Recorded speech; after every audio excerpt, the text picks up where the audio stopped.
In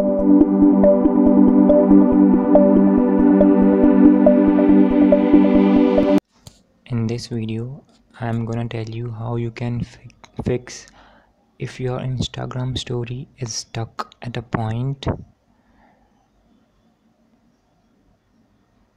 and your live video is also not playing.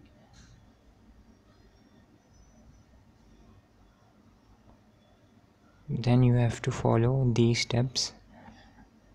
You have to open your phone settings. Now click on apps and notifications,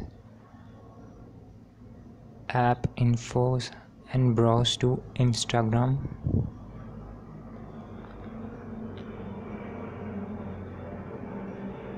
Now you have to force stop this app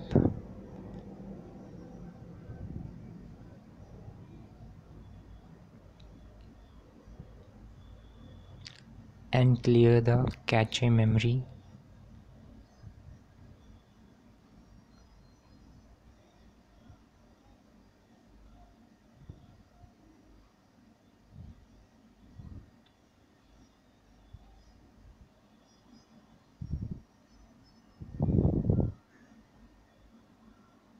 After doing this, you will be able to see your Instagram story working and you will be able to play live video.